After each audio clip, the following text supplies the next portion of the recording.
Standing before the colossal walls of a medieval castle, you can almost hear the echoes of history whispering through the stones, the clang of swords, the shouts of soldiers, the tension of a siege hanging thick in the air. These fortresses weren't just symbols of power, they were masterpieces of survival, built to outthink and outlast even the most determined enemies. Picture this, a single castle, surrounded by thousands of hostile troops, yet standing unshaken, its defenders armed not just with weapons, but with sheer ingenuity. The secrets hidden within these walls go far beyond what meets the eye. Today, we're pulling back the curtain on 20 of the most astonishing defenses medieval castles used to turn the tide of battle, tactics so brilliant they'd make even modern engineers pause in awe. Think you know everything about castle sieges? Think again. Behind every towering wall and fortified gate lay layers of deception, innovation, and ruthless efficiency. Some castles employed tricks so clever, invaders never saw their doom coming until it was too late. Others relied on sheer psychological terror, using design elements that played mind games with attackers, sapping their morale before the first arrow was even loosed.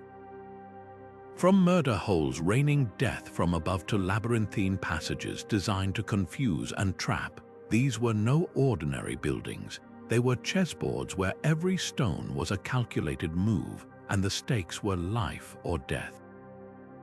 But what makes these defenses truly unforgettable isn't just their brutality, it's their creativity. Medieval builders worked with limited technology, yet their solutions were nothing short of revolutionary. They turned simple materials like stone, wood, and water into nightmares for any army daring enough to attack. And the best part, many of these tricks are still shrouded in mystery, waiting to be rediscovered. So whether you're a history buff, a fan of clever engineering, or just someone who loves a good underdog story, this journey through the world of castle defenses promises to surprise, educate, and maybe even leave you with a newfound respect for the minds behind these ancient strongholds. The siege is about to begin. Let's step inside. Rising like an impenetrable shield around the castle, the curtain wall was far more than just a tall barrier. It was a carefully engineered killing field. These walls weren't just thick, they were designed with subtle slopes to deflect projectiles, forcing catapult stones to glance off harmlessly.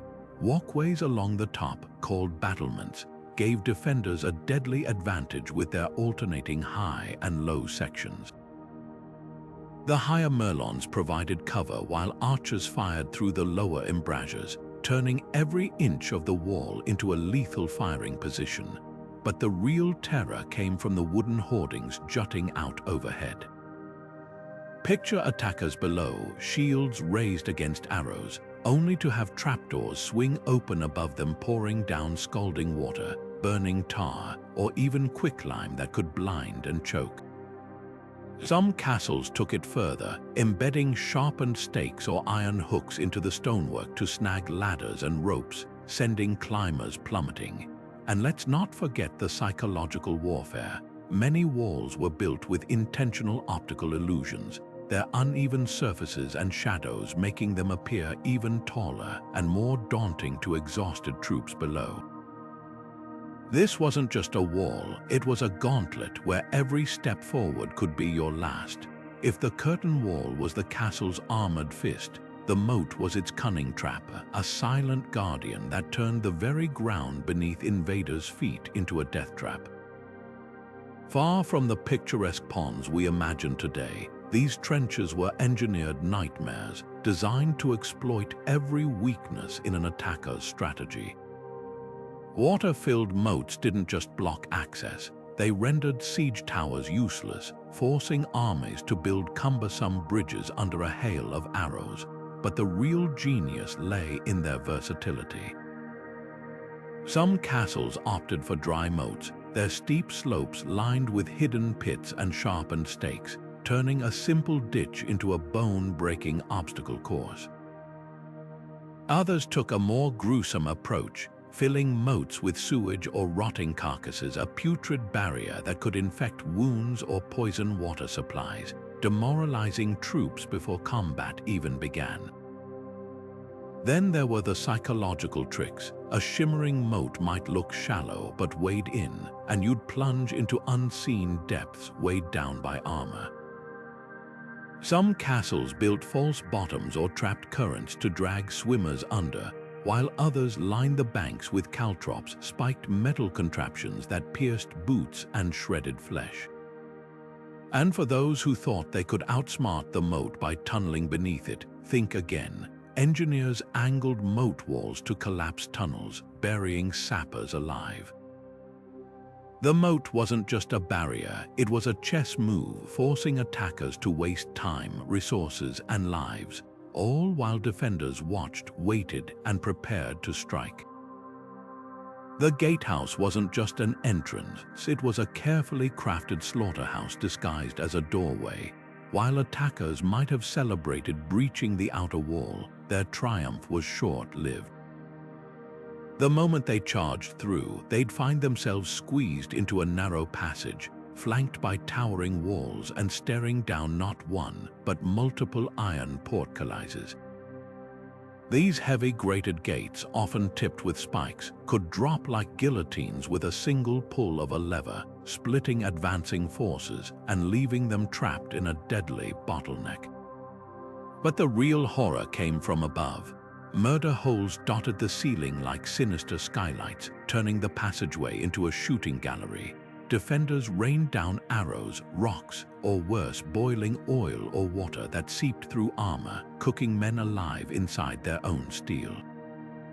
Some gatehouses took deception to the next level with false corridors.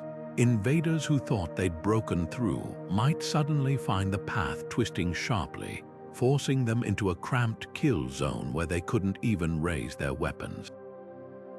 Others featured staggered gates, forcing attackers to zigzag under relentless fire while exposed from all sides.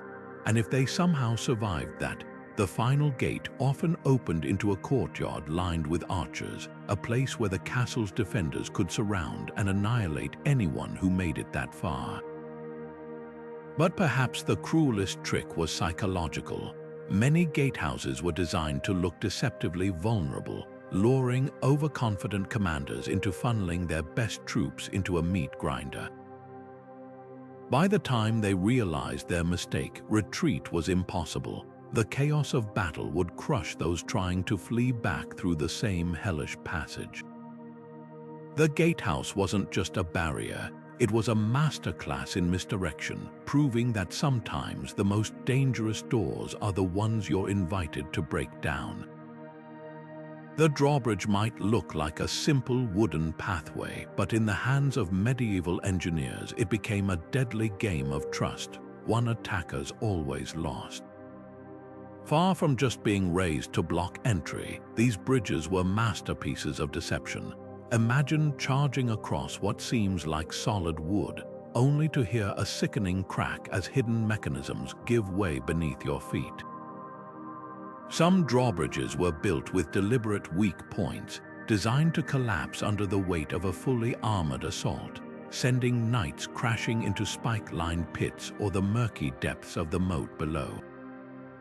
Others played a longer game. Counterweights, carefully concealed within the gatehouse, made it nearly impossible to force the bridge down once raised. Attackers might pile onto it, hacking at the chains, only to find their efforts useless. The bridge wouldn't budge, leaving them exposed to archers and boiling oil from above. And then there were the sneakiest designs, bridges that appeared lowered, inviting invaders forward, only for defenders to yank them upward at the last second, stranding the first wave of attackers inside a death trap while cutting off reinforcements. But the real brilliance lay in timing. A well-trained gate crew could raise a drawbridge in seconds, turning a potential breach into a slaughter. Some castles even rigged theirs with trip wheels, allowing a single defender to operate the mechanism while others focused on raining death from above. The drawbridge wasn't just an entry point, it was the castle's first and last line of psychological warfare, teaching a brutal lesson.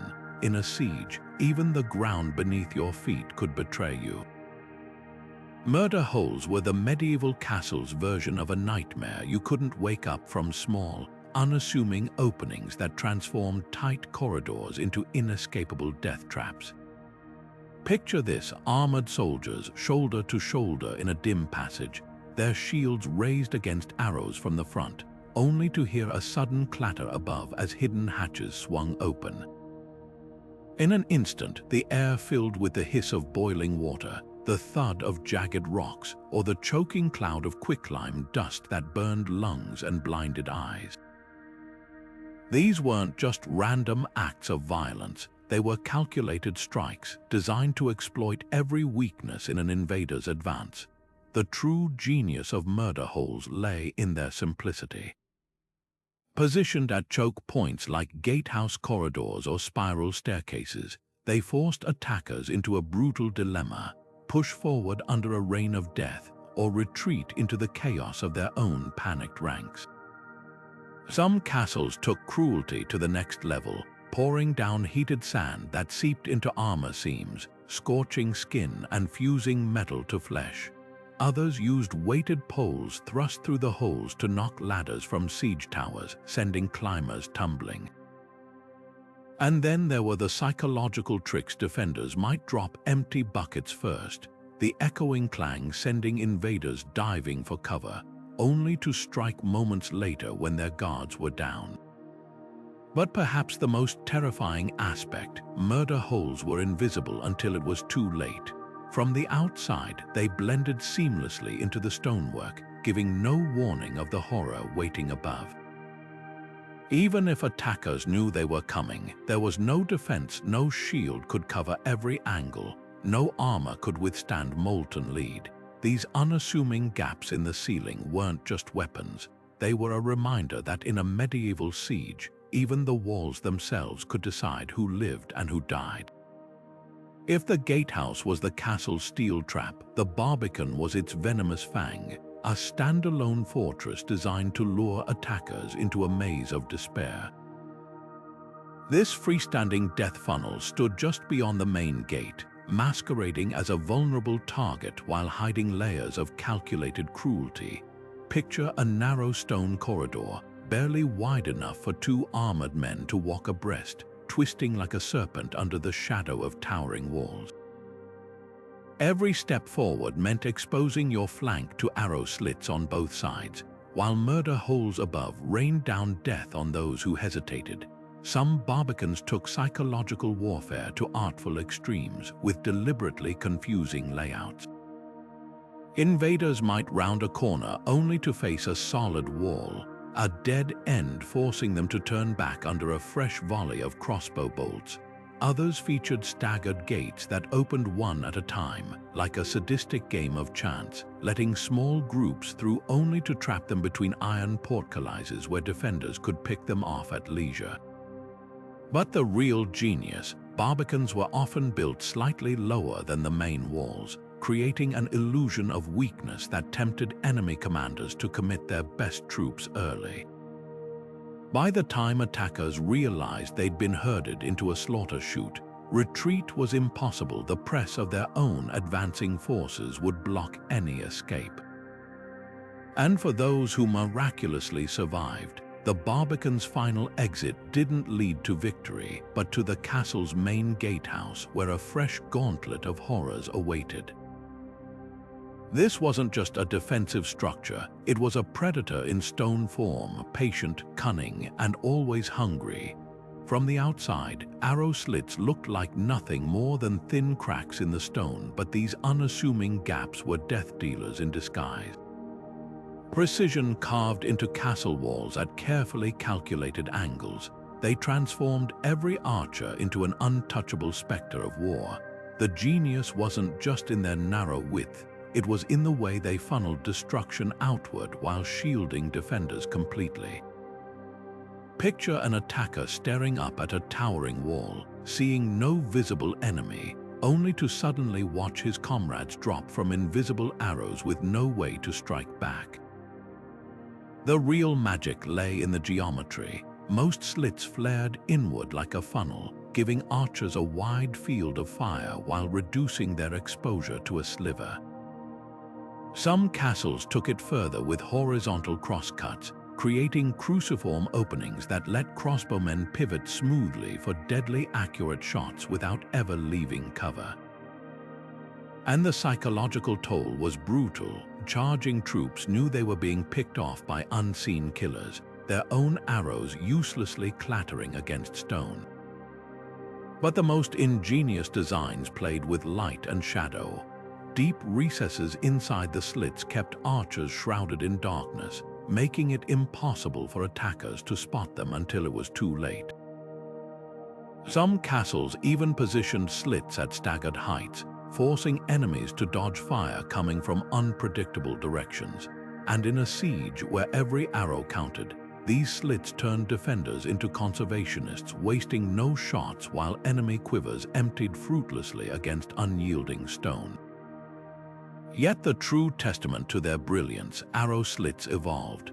By the late medieval period, some featured tiny circular openings at the base, allowing defenders to drop stones or pour boiling liquids straight down onto anyone foolish enough to press against the wall.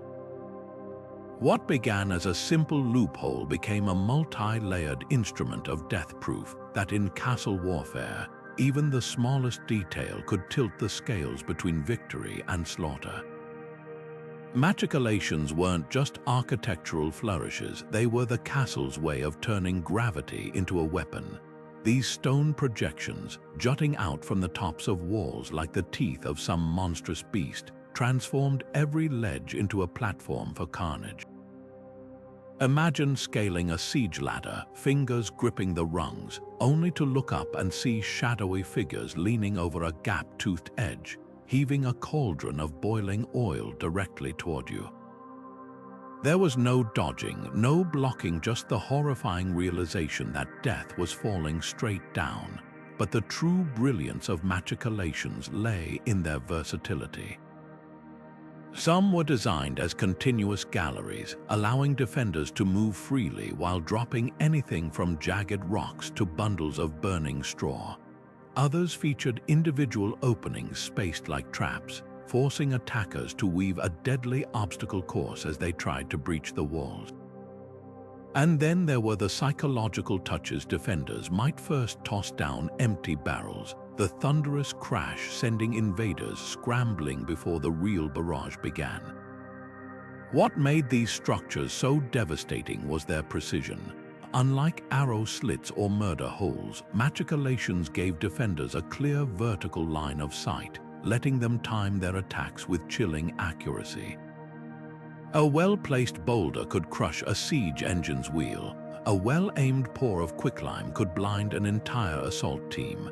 Some castles even rigged their Machicolations with pivoting chutes, allowing them to redirect projectiles mid-fall, adjusting angles to hit targets that thought they were safe. Yet perhaps the cruelest trick was how Machicolations played with hope.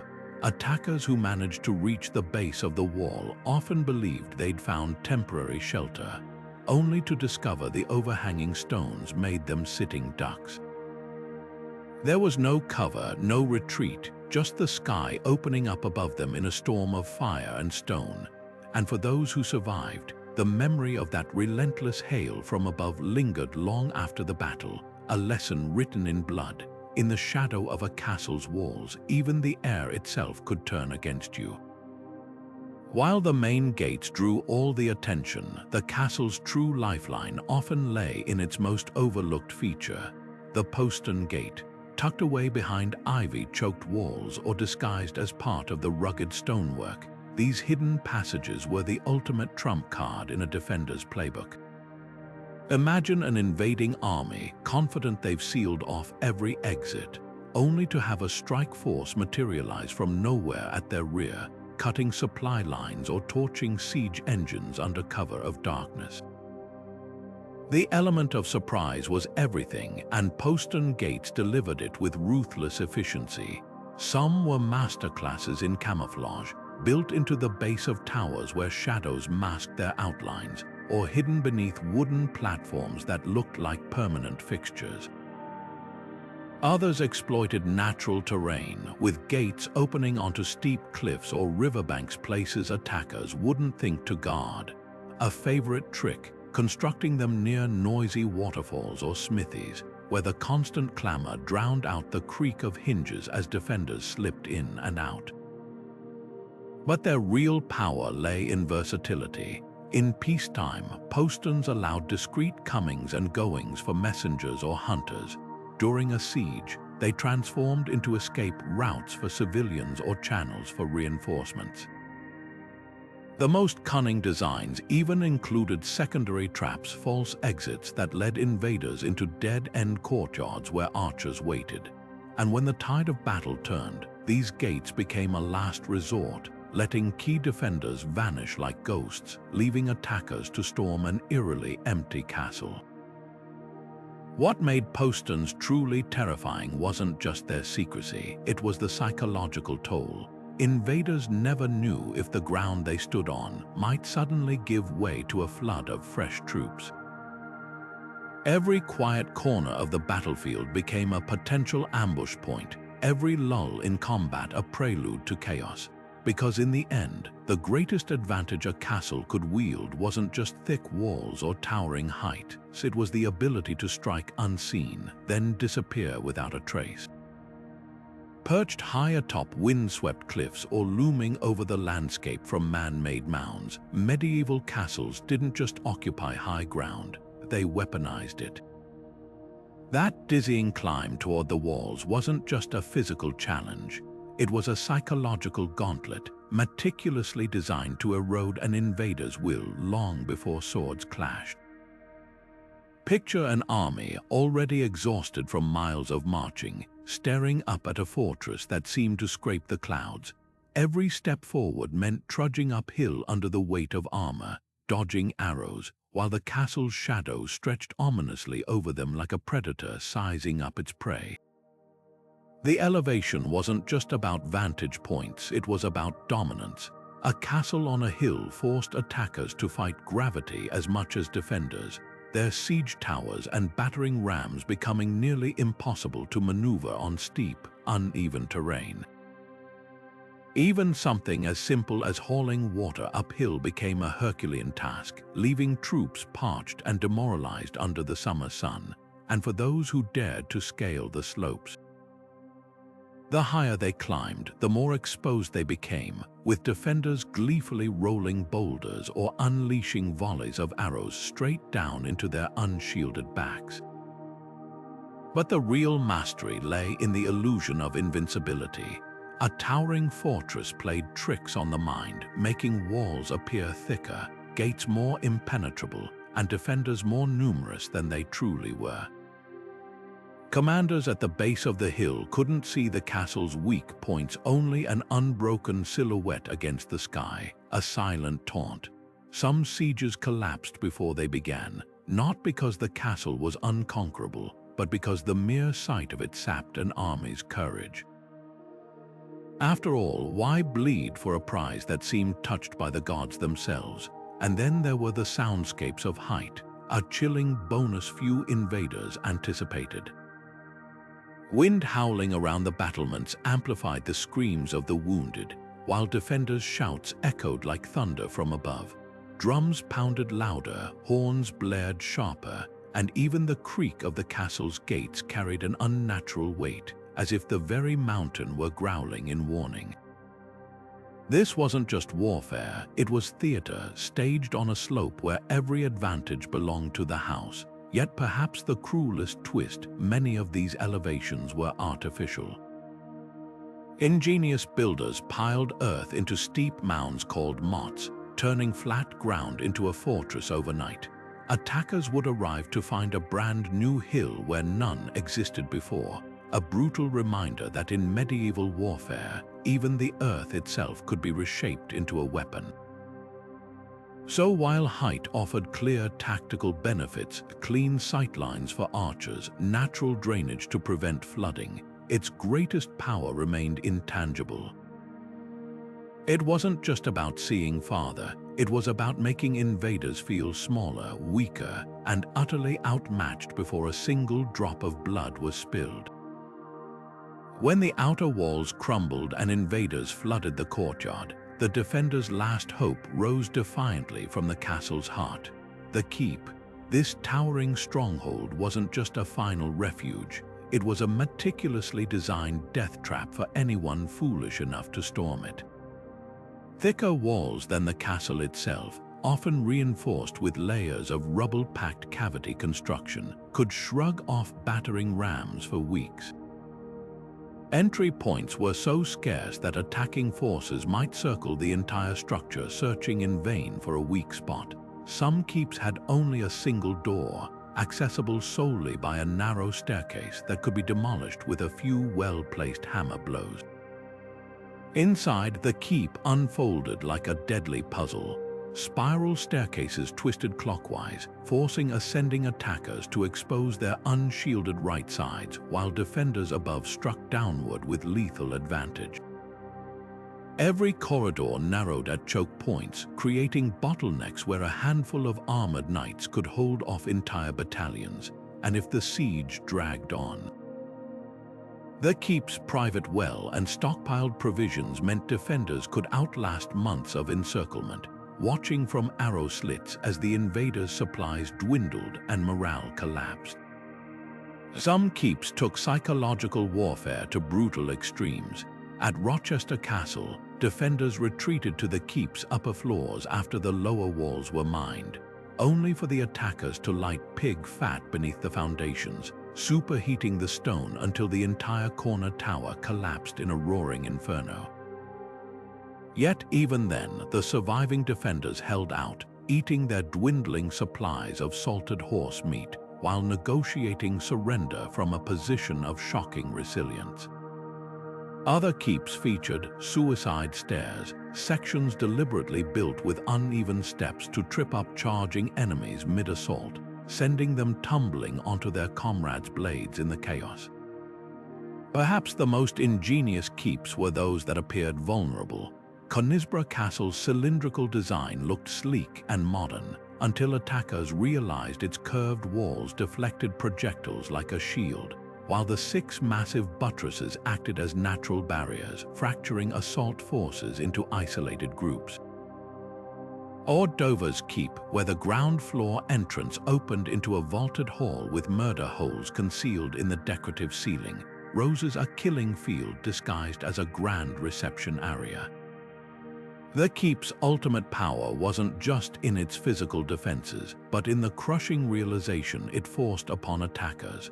After weeks of bloodshed to breach the outer defenses, the true challenge had only just begun. Like a Matryoshka doll of despair, each layer peeled away revealed another, deadlier obstacle until the invading army, battered and depleted, faced the grim choice of starving outside the keep's unshakable walls or retreating in disgrace. In the end, the keep wasn't just a building, it was a test of wills, and medieval engineers stacked every advantage in the defenders' favor.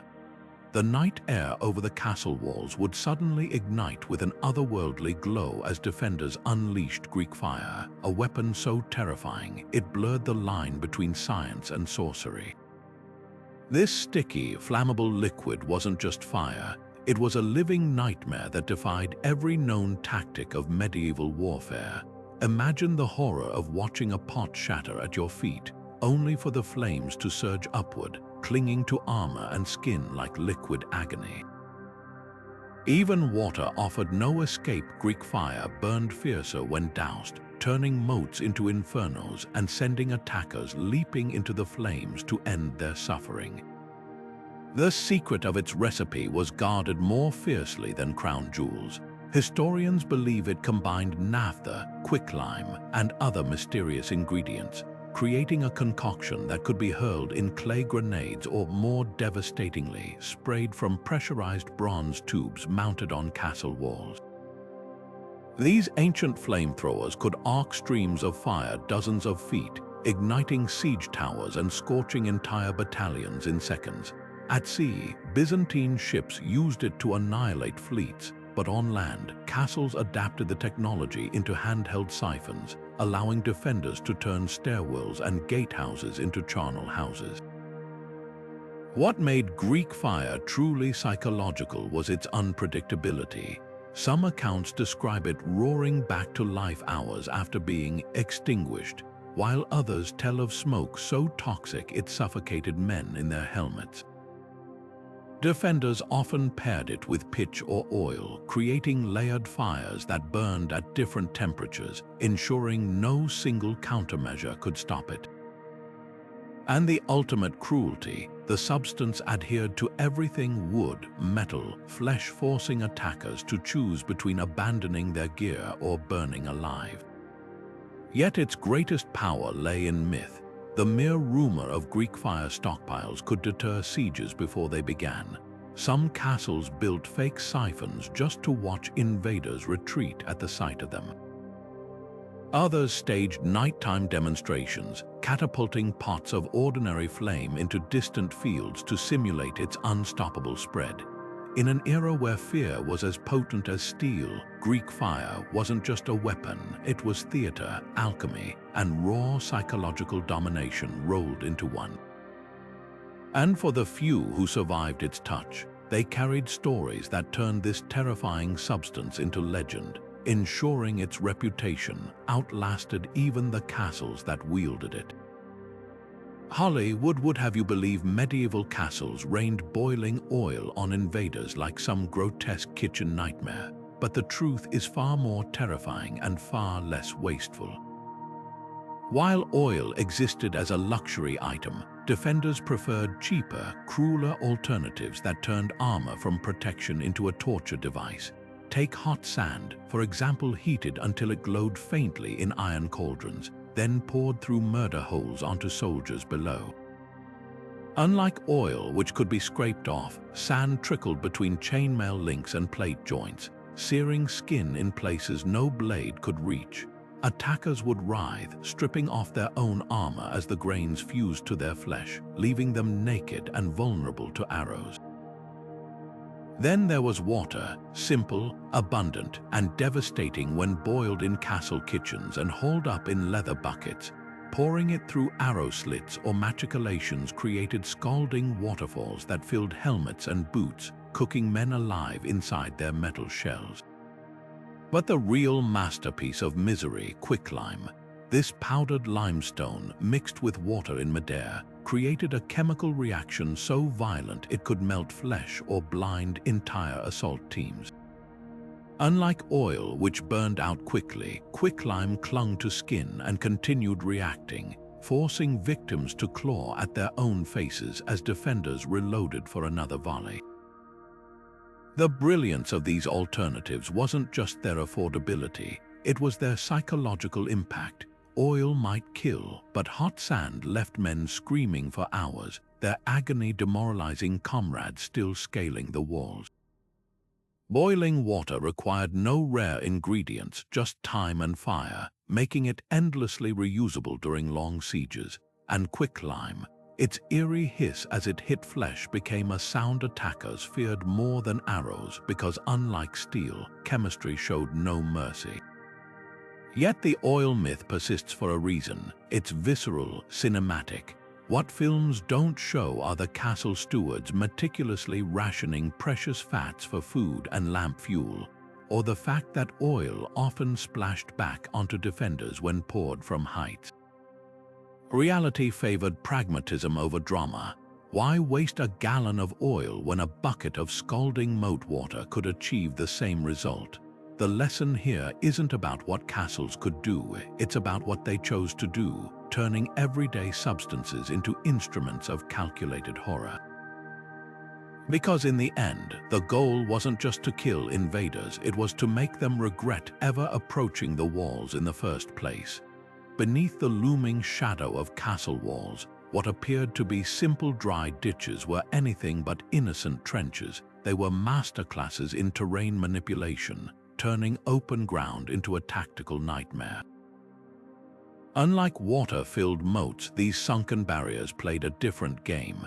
Invisible until the last moment, they forced attackers to stumble into a labyrinth of sharpened stakes, hidden pits, and uneven footing designed to break formations apart. Imagine a cavalry charge, horses thundering forward at full speed, only for the front ranks to vanish suddenly into a ditch lined with iron-tipped spikes. The chaos that followed was a defender's dream. Knights trapped in their own armor, infantry scrambling over each other, and all the while, arrows raining down from above with merciless precision. The genius of dry ditches lay in their adaptability. Some castles carved them in zigzag patterns, channeling attackers into winding paths where they'd expose their unshielded sides to arrow slits. Others lined the bottoms with caltrops, small, spiked metal devils that pierced through boots and hooves, turning every step into agony, a particularly cruel trick.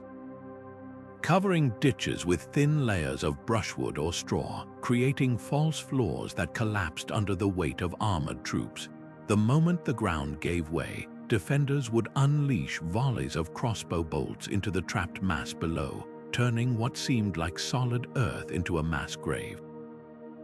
But the psychological impact was just as calculated. Dry ditches didn't just kill, they demoralized.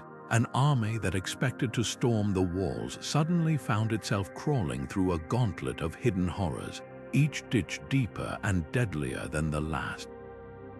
Some castles even dug multiple tiers of trenches, forcing attackers to conquer one only to face another, their energy sapped with every climb and stumble. And for those who thought they could simply fill the ditches with debris, defenders often rigged them with flammable materials, turning makeshift bridges into roaring pyres at the touch of a torch.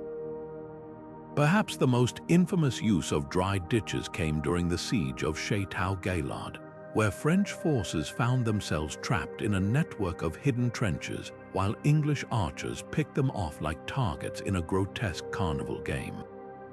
The ditches weren't just obstacles, they were stages for slaughter, designed to make invaders feel every ounce of their disadvantage. Because in medieval warfare, the ground itself could be a weapon, and castles wielded it with cold, methodical brilliance. The moment invaders started digging, the castle's defenders weren't just watching, they were listening. Every scrape of a shovel, every muffled cough echoing through the earth sent signals to the men below, who were already carving their own tunnels in response. This wasn't just about stopping sappers, it was about turning their own tactic into a subterranean death trap. Picture the scene, a narrow, pitch-black passage barely wide enough for one armored man, the air thick with the smell of damp soil and sweat, when suddenly the wall crumbles and a defender's axe comes swinging out of nowhere. Countermining turned siege warfare into a claustrophobic nightmare where the dark itself became a weapon. The real terror of these underground battles lay in their unpredictability. Attackers might spend days carefully shoring up their tunnels with wooden beams, only to break through into a defender's countermine, a chamber deliberately dug to intercept them, already packed with armed men and barrels of flammable pitch.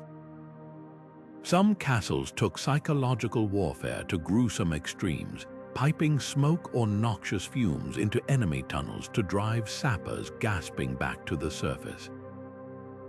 Others rigged their countermines with collapsing ceilings, burying entire digging teams alive the moment they breached the wrong wall. But the most cunning defenders didn't just wait to be found, they hunted.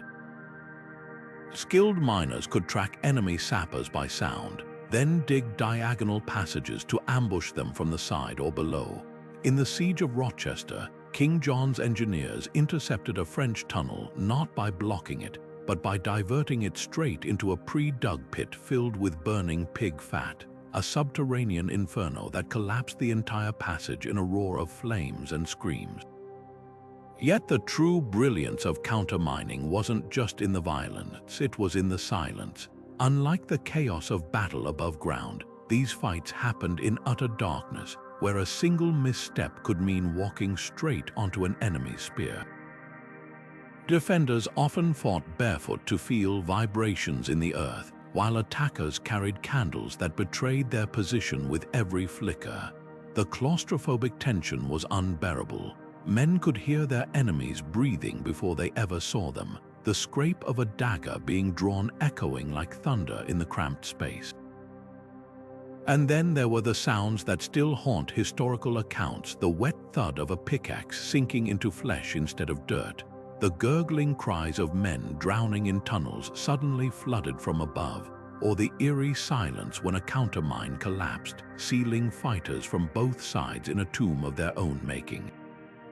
For sappers, the greatest horror wasn't dying in the dark. It was the realization that every shovel of dirt brought them closer to a foe who knew the underground better than they did.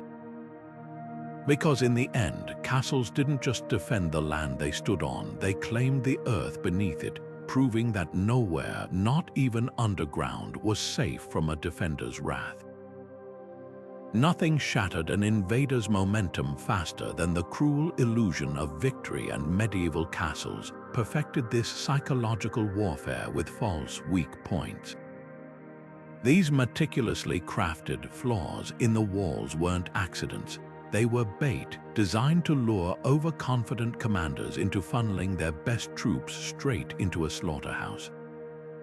Picture a section of masonry that looked slightly crumbled, or a gate hanging askew on its hinges, as if one good shove would send it crashing down. The moment attackers massed against these tempting targets, the trap would spring. Hidden sally ports burst open, unleashing armored knights on fresh horses, while murder holes suddenly rained death from above on troops who thought they'd found safe ground. Some castles took the deception even further, with entire fake walls, outer layers of brittle stone that collapsed easily, only to reveal a second, even stronger barrier just behind it. Attackers who thought they'd breach the defenses would find themselves trapped in a narrow killing zone, exposed to archers on three sides. Others built weak towers with hollow foundations, rigged to collapse under the weight of siege engines or crowds of soldiers. The infamous Chateau de Cousy featured a seemingly damaged curtain wall that actually concealed a hidden gallery. When attackers rushed the gap, defenders would roll massive stones down sloped channels, turning the breach into a bowling alley of carnage. But the true artistry lay in timing. Clever garrison commanders might let invaders partially dismantle a false weak point, letting them invest hours of effort before springing the trap. At Crac des Chevaliers, defenders once allowed sappers to tunnel deep beneath a crumbling tower, only to flood the mines at the last moment, drowning the diggers and collapsing the tunnel onto the assault force waiting outside. Other castles staged theatrical surrenders from these fake vulnerabilities, drawing enemies in close before slamming hidden gates and unleashing hell. The psychological toll was devastating. After being fooled once, attacking armies would second-guess every crack in the masonry, every loose stone. Real weaknesses went unexploited because no commander dared risk another ambush. And that was the ultimate goal, not just to kill invaders, but to paralyze them with doubt, because in siege warfare, hesitation could be deadlier than any arrow. A castle's greatest strength wasn't just its walls, it was the ability to make enemies distrust their own eyes. Darkness was supposed to be the besieger's reprieve, a time to rest, tend wounds, and prepare for another day of assault. But castles flipped the script, turning night into their deadliest ally. While invaders huddled around campfires, defenders slipped through postern gates or hidden tunnels like shadows, emerging where least expected. These weren't just hit-and-run attacks, they were psychological warfare, designed to grind down an army's resolve one sleepless night at a time. Picture the scene. Exhausted soldiers jolting awake to the clash of steel, only to find their sentries missing and tents ablaze. Then silence as the raiders vanished back into the blackness before anyone could mount a defense. The genius of night raids lay in their unpredictability. Some strikes aimed for siege engines, with teams of defenders dashing forward to smear pitch on wooden battering rams before retreating and lofting fire arrows behind them. Others targeted supply lines, contaminating food stores with salt or stealing livestock right from under the noses of sleeping guards. But the most devastating raids were purely psychological. Defenders might creep close enough to whisper taunts or blow horns at random intervals, leaving the entire camp twitchy and paranoid until dawn. After a week of such torment, even the bravest soldiers would jump at the rustle of a leaf. Castles with extensive tunnel networks turned these raids into art forms. At Dover, defenders used underground passages to emerge nearly a mile beyond their walls, ambushing supply wagons before disappearing back into the earth like ghosts. Other fortresses employed silent killers, men who'd slip into camps to slit tent ropes, ensuring chaos when canvas collapsed onto sleeping troops, who'd then stumble into each other, weapons flailing in the dark. Some accounts even describe raiders smearing castle sewage on armor left unattended, infecting wounds before battles even began. Yet the true brilliance was in timing. Raiders often struck just before moonrise or during rainstorms when noise masked their approach. They'd strike different sectors of the camp each night, ensuring no area felt safe. And the cruelest trick, occasionally skipping a night entirely, leaving invaders tense and wide-eyed, waiting for an attack that never came, only to strike with double force the following evening when vigilance waned. These relentless night raids did more than kill, they eroded the will to fight. An army that couldn't sleep soon couldn't think straight, its commanders making reckless decisions just to end the siege faster. By the time the sun rose, the castle's walls would loom larger than ever, not because they'd grown taller, but because the men staring up at them had been broken down to something far less than warriors. Because in the end, the deadliest weapon wasn't steel or fire. It was the slow, gnawing certainty that nowhere, not even your own camp under a starry sky, was beyond the castle's reach.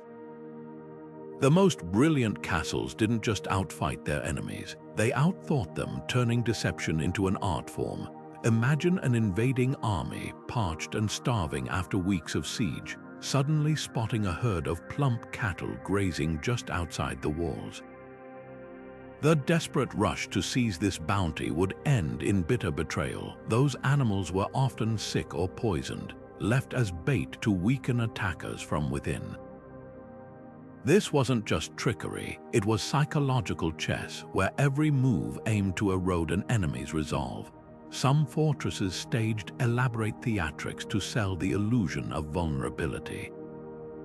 Defenders might intentionally let siege engines breach a minor outer wall, only to reveal a second, stronger barrier hidden behind it, a gut-punch moment for attackers who'd exhausted their resources. Others feigned infighting, hurling fake insults over the walls before accidentally dropping a rope ladder in view of the enemy. The moment climbers reached the top, hidden defenders would cut the ropes, sending them crashing onto spikes below.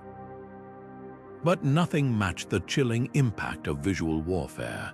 Castles under siege would sometimes display rotting corpses, real or fabricated, on their battlements, dressed in the colors of the attacking army. The message was clear: this could be you. At Château de Falaise, defenders went further, catapulting the bodies of fallen enemies back into their own camps, a grotesque delivery that shattered morale faster than any arrow volley. Sound played its part too. Defenders might blast victory horns after a failed assault, amplifying the illusion of invincibility, or stage phantom musters lining the walls with straw dummies at dusk to make their garrison appear twice its size. The cruelest trick, letting invaders overhear staged conversations about imaginary reinforcements, whispered just loud enough to be caught by spies. These mind games preyed on the most primal human fears: doubt, isolation, the terror of the unknown. A single well-placed rumor could unravel months of siege preparations, turning allies against each other or sending entire battalions fleeing at shadows. Because in the end, the strongest castles understood a fundamental truth. Sometimes the deadliest weapon wasn't a blade or a flame, but the seed of despair planted deep in an enemy's mind, left to fester until it bloomed into defeat. The Portcullis wasn't just a gate, it was a guillotine in disguise, a brutal punctuation mark in the middle of an attacker's charge. Picture this, a dozen armored knights surging forward through the gatehouse, their momentum carrying them toward what seems like victory, when suddenly an iron-studded grate plummets from above with a deafening crash. Those at the front are instantly impaled on its spikes, while those behind are trapped in a claustrophobic tunnel, pressed against the unforgiving metal as murder holes open above them. This wasn't just a barrier, it was a punctuation mark in the middle of a sentence, turning what seemed like progress into a death sentence. What made the Portcullis so devastating was its speed. Unlike heavy gates that took time to close, these grates could be dropped in seconds, sometimes triggered by a single guard yanking a lever or cutting a rope. Some castles rigged them with counterweights, allowing them to slam down with enough force to split helmets like melons. Others had multiple portcullises in sequence, creating layered kill zones where invaders would breach one only to find themselves trapped between two, their retreat cut off as the second grate crashed behind them. The psychological impact was just as calculated. The mere sight of a raised portcullis often lured attackers into a false sense of opportunity, its teeth like spikes glinting just out of reach. Little did they know, defenders sometimes greased the grooves to ensure it fell faster, or fitted them with locking mechanisms that made prying them open impossible without specialized tools. At Caerphilly Castle, engineers built a portcullis so massive it required a windlass system to lift, yet could be dropped by dislodging a single wooden peg, turning the act of breaching into a fatal miscalculation. But the true genius lay in how portcullises worked in concert with other defenses. A gatehouse might feature a bent entrance, forcing attackers to turn sharply mid-charge, right as the portcullis fell, leaving them disoriented and exposed. Some were paired with murder holes positioned perfectly above, so the moment the grate trapped victims, boiling liquids would follow, and for those who thought they could outsmart it by propping it up. Hidden slots allowed defenders to thrust spears downward, turning any attempt to lift it into suicide. Perhaps the cruelest trick was the illusion of weakness. Weathered portcullises with rusted chains appeared easier to break, until fresh reinforcements of iron were discovered just behind the surface. Others were designed to jam halfway, tempting invaders to squeeze beneath, only for the defenders to suddenly release the full weight, crushing them in an instant. The lesson was clear: in a medieval castle, even the gates fought back, and for those who survived its bite, the memory of that thunderous descent would haunt them long after the siege ended, a metallic echo of how quickly hope could be severed. When all other defenses crumbled, when the outer walls lay in ruins and the gatehouse ran red with blood, the castle's heart still beat the inner bailey. This last redoubt wasn't just a fallback position. It was a meticulously stocked fortress within a fortress, where defenders could turn desperation into defiance. Picture a circular or polygonal courtyard, its towering inner walls studded with fresh arrow slits, its storerooms packed with grain, salted meat, and even live chickens in coops. While attackers outside celebrated their hard-won victory over the outer defenses, inside the bailey, the real battle was just beginning. The genius of this design lay in its brutal simplicity. The inner bailey often stood on higher ground than the rest of the castle, forcing exhausted invaders to fight uphill yet again. Its walls were thicker, its gates fewer, and its defenders, now concentrated in one compact area, could repel assaults with terrifying efficiency. At Dover Castle, the inner bailey's well plunged nearly 300 feet into the chalk bedrock, ensuring water even during the longest sieges. Other strongholds like the Tower of London stacked their inner baileys with vertical layers, creating a deadly game of vertical combat where attackers had to conquer each level under a hail of projectiles from above. But the true horror for besiegers was psychological. After weeks or months of grinding warfare, after watching hundreds of comrades die scaling outer walls, they now faced a fresh set of defenses manned by defenders who'd lost all room for retreat. These were men fighting with nothing left to lose, and they made every arrow count. Some castles, like cracked chevaliers, designed their inner baileys with inward sloping walls, forcing attackers to expose their unshielded backs to fire from the outer walls they'd already conquered. Others built secret tunnels between the inner and outer defenses, allowing surprise strikes that made the besiegers feel surrounded in their own camps. Perhaps the cruelest trick was the illusion of vulnerability.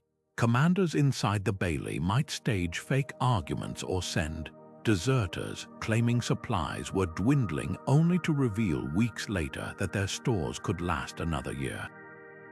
At the Siege of Kenilworth, defenders held out for nearly 6 months in the inner bailey despite having their outer walls reduced to rubble. Their final stand so demoralizing that the attacking king eventually offered generous terms just to end the stalemate. This was warfare stripped to its essence, a battle of wills where the defender's greatest weapon wasn't steel or stone but patience. Every day the inner bailey held out, the attackers' supplies dwindled, their pay ran short, and their allies grew restless. Disease crept through their camps, winter storms battered their makeshift shelters, and the once glorious siege became a quagmire. Because in the end, the inner bailey wasn't designed to win battles. It was designed to break spirits, to prove that no victory was certain until the very last defender chose to lay down his sword. And sometimes, against all odds, that moment never came.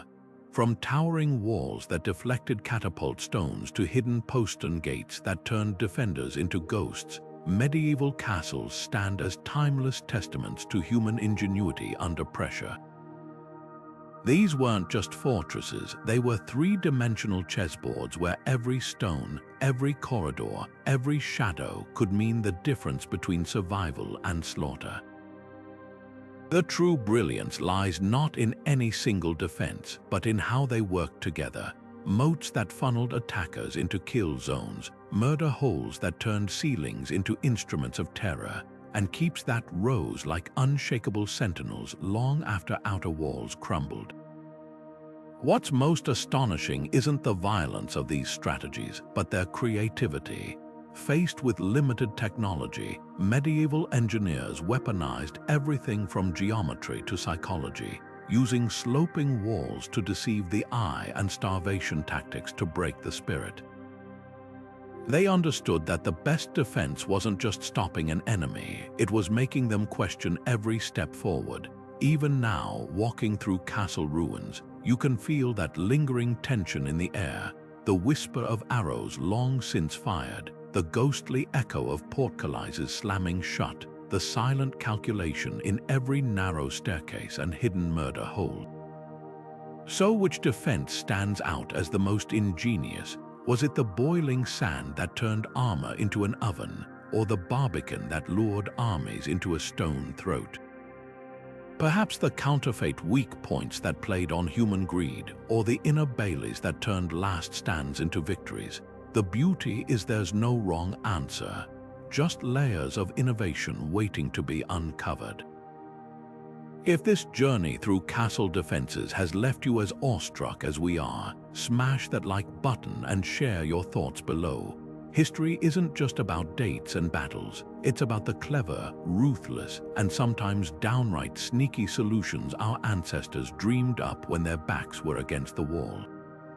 And if you're hungry for more tales of ancient ingenuity, hit subscribe and ring the bell. We've got countless more stories where this came from. Until next time, keep looking closer because sometimes the most fascinating secrets are hiding in plain sight, carved into stones that have weathered 1,000 sieges.